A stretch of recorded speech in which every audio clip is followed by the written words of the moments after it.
আজ আর নিজের কথা না, আজ বলবো আমার মায়ের কথা।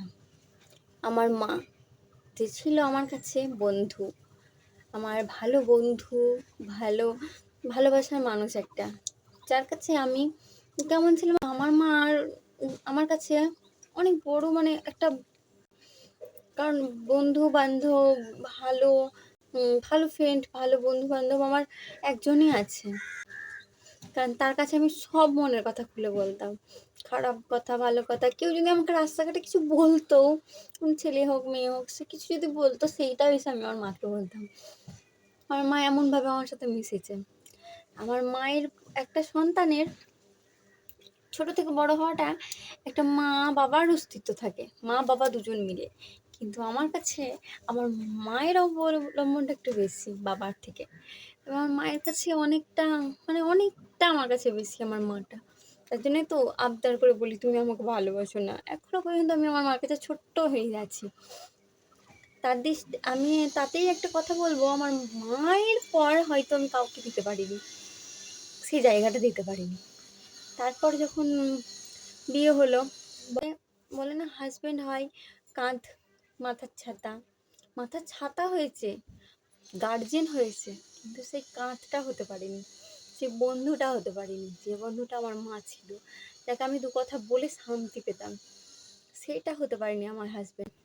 নিজে আমার যে কোনো কিছুতে সে তার নামটা দেয় বা গার্জেন হিসাবে, গার্জেনটা খুব সহজেই হতে পারা যায়, কিন্তু যে কাঁধটা দরকার, যে বন্ধুটা দরকার, সেটা হতে পারেনি। সেটা কি হয়েছে জানেন?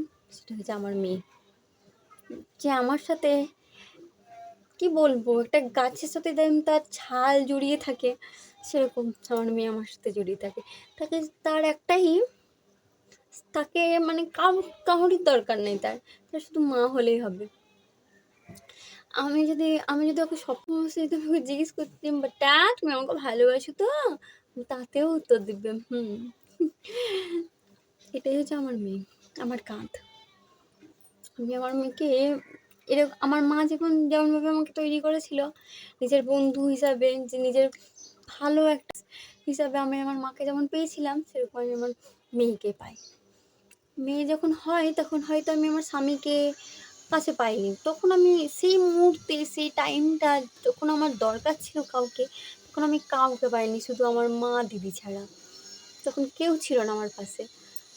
তাতে আমি কাউকে দোষ দিব না, মানে আমার মেয়ে আমাকে জিজ্ঞেস করবে, সব সময়তেই জিজ্ঞেস করে, মানে 24 ঘন্টায় মনে হয় ওকে 24 বাড়ি, মানে তারও বেশি হয়তো কম হবে না, ও জিজ্ঞেস করে, মা তুমি আমাকে ভালোবাসো তো?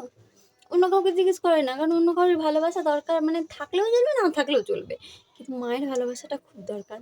মানে ওর কথাবার্তা, ওর ব্যবহার, এই 3 বছরের বাচ্চা এটাই প্রমাণ করে কি আমার মা থাকলেই হবে। ও মুখের উপর বলে শুধু, মা তুমি ছাড়া আমার কেউ নেই। জানি না ও কি বুঝে এটাতে, কিভাবে, মানে কি ওকে কি আমার মেয়ে আমার কাছে মানে আমার মায়ের জায়গাটা নিয়েছে।